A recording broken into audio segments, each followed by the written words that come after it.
Sir 25 ವರ್ಷದ journey, ಒಬ್ಬ ನಟ 25 ವರ್ಷ ಒಂದು ಸಕ್ಸಸ್ಫುಲ್ ಜರ್ನಿಯನ್ನು ದಾಟಿ ಇವತ್ತು ಸೂಪರ್ ಸ್ಟಾರ್ ಆಗಿ ನಿಂತಿದ್ದಾರೆ ಅಂತಂದ್ರೆ ಅದು ಕೇಳೋಕ್ಕೆ ಖುಷಿ. ಎಷ್ಟೋ ಜನ ಕನಸಾಗಿರುತ್ತೆ ನಟ ಒಂದು ಸಿನಿಮಾ ಮಾಡೋರು ಸಾಕೊಂಡು ಬರೋರು ಇರ್ತಾರೆ. ಸೊ ಅಂಥವ್ರಲ್ಲಿ 25 ವರ್ಷ ಸುದೀರ್ಘ ಜರ್ನಿ ದರ್ಶನ್ ಸರ್. ಅಂದರೆ ನಿಮ್ಮ ಒಡನಾಟ ಅಂದರೆ ಇಬ್ಬರು ದಿಗ್ಗಜರ ತಂದೆ. ಸೊ ನಿಮ್ಮ ಬಾಲ್ಯದಲ್ಲಿ ಏನಾದರೂ ಪರಿಚಯ ಇದೆ ಸರ್, ಮಾತಾಡಿದ್ದು ಮತ್ತೊಂದು ಏನಾದರೂ ಇದೆಯಾ ಅಂತ ಮೊದಲಿಗೆ ಅವ್ರು 25 ವರ್ಷದ ಜರ್ನಿ ಬಗ್ಗೆ ಹೇಳೋದು? ನನಗೆ ಜ್ಞಾಪಕ ಇದ್ದಂಗೆ ನಾವು ಚಿಕ್ಕ ವಯಸ್ಸಲ್ಲಿ ಎಲ್ಲೂ ಭೇಟಿ ಆಗಿಲ್ಲ ಅನ್ಸುತ್ತೆ. ಅವ್ರು ಮೈಸೂರು ಇದ್ದಿದ್ದು, ನಾವು ಬೆಂಗಳೂರು ಇದ್ದಿದ್ದು.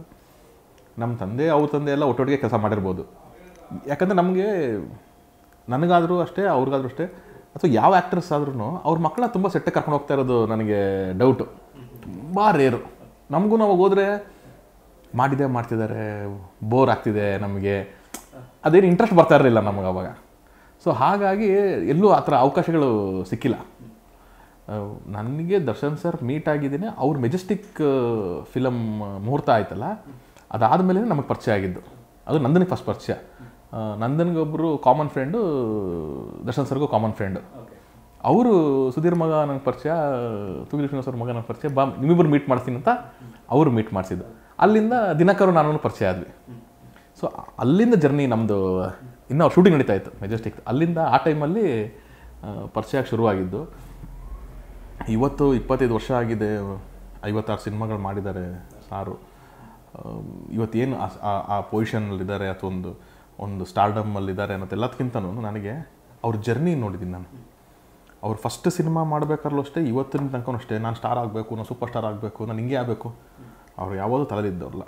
ಅವ್ರಿಗೆ ಇದ್ದಿದ್ದು ಒಂದೇ, ನನಗೆ ಈ ಸಿನಿಮಾ ಏನು ಮಾಡ್ತೀನಿ ಇದನ್ನು ಚೆನ್ನಾಗಿ ಮಾಡಬೇಕು, ಈ ಸಿನಿಮಾಗೆ ನಾನು ಎಷ್ಟು ಕಷ್ಟಪಡಬೇಕು, ನನ್ನ ನಂಬಿ ಬಂದಂಥ ಒಬ್ಬ ನಿರ್ಮಾಪಕ ನನ್ನಿಂದ ಚೆನ್ನಾಗಾಗಬೇಕು.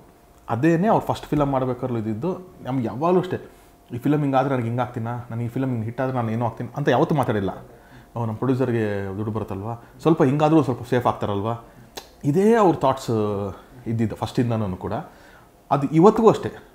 ಕಾಟೇರ ಬಂದ್ರೂ ಅಷ್ಟೇ, ಅವರು ನಿರ್ಮಾಪಕರಿಗೆ ನೀವು ಓಕೆನಾ, ನೀವು ಹ್ಯಾಪಿನಾ ಅಂದ್ರೆ ಅವ್ರಿಗೆ ಅದು ಖುಷಿ.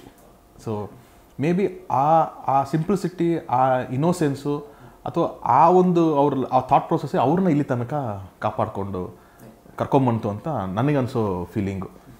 ಆಮೇಲೆ ಯಾವತ್ತೂ ಅವರು ಕೆಲಸನ ಇದು ಈ ಸಿನಿಮಾ ಚೆನ್ನಾಗಾಗುತ್ತೆ, ನಾನು ಚೆನ್ನಾಗಿ ಮಾಡಬೇಕು, ಈ ಸಿನಿಮಾ ಏನು ಅಷ್ಟಕ್ಕಷ್ಟೇ ಅನ್ನಿಸ್ತಾ ಇದೆ, ಆ ಥರದ್ದು ಯೋಚನೆ ಮಾಡಲಿಲ್ಲ. ಇದು ಸಿನಿಮಾ ಆದ್ರೂ ಇವರು ನಂಗೆ ದುಡ್ಡು ಕೊಟ್ಟಿದ್ದಾರೆ, ನಾನು ಅದೇ ಬಣ್ಣ ಹಚ್ತಾ ಇದ್ದೀನಿ, ನಾನು ಇಲ್ಲೂ ಹಂಗೆ ಮಾಡಬೇಕು, ಇದಾದರೂ ಅಷ್ಟೇ, ಇದಕ್ಕೂ ಅಷ್ಟೇ ಎಫರ್ಟ್ ಹಾಕಬೇಕು ಅಂತಲೇ ಎಲ್ಲ ಅವ್ರು 56 ಸಿನಿಮಾ ನೀವು ಯಾರಿಗಾರು ಅವ್ರ ಥರ ಕೇಳಿಬೇಕಾದ್ರೆ ನಿಮ್ಗೆ ಯಾವ್ದು ಫೇವ್ರೇಟ್ ಅಂತ ಅಂದ್ಬಿಟ್ಟು ನನಗೆ ಗೊತ್ತಿದ್ದಂಗೆ ಹೇಳೋಕ್ಕಾಗಲ್ಲ. ಯಾಕಂದರೆ ಅವ್ರು 56 ಸಿನಿಮಾಗೂ ಅಷ್ಟೇ ಪ್ರೀತಿ ಇಟ್ಟು ಮಾಡಿಬಿಟ್ರು. ಏನೋ ಅರ್ಧ ನಡಿಬೇಕಾದ್ರೆ ಕೆಲವೊಂದು ಸತಿ ಟೀಮ್ಗಳಿಗೆ ಅನ್ಸ್ಬಿಡುತ್ತೆ, ಈ ಪಿಕ್ಚರ್ ಏನೋ ಅನ್ಕೊಂಡಂಗೆ ಆಗ್ತಿಲ್ವಲ್ಲ ಅಂತ ಅಂದ್ಬಿಟ್ಟು. ಅಂದರೂ ಕೂಡ ಅವ್ರು ಅದ್ರ ಬಗ್ಗೆ ಯೋಚನೆ ಮಾಡಲಿಲ್ಲ. ಸೊ ದಟ್ ಈಸ್ ಅವ್ರಿಗೆ ಇನ್ನೂ ನೆಗೆಟಿವ್ ಇದು, ಈ ಫಿಲಮ್ ಏನು ಟೈಟ್ಲ್ ಹಿಂಗಿದೆ, ಇದೇನು ಹಿಂಗಿದೆ ಅಂತ ಅಂದಿದ್ದ ಫಿಲಮ್ಗಳು ಕೂಡ ಅವ್ರು ಪ್ರೀತಿಯಿಂದನೇ ಮಾಡಿದ್ರು. ಸೊ ಅದು that is the biggest plus Darshan ಸರ್ಗೆ ಇವತ್ತಿಗೆ ಆ ಪೊಸಿಷನ್ ಕರ್ಕೊಂಬರೋದಕ್ಕೆ.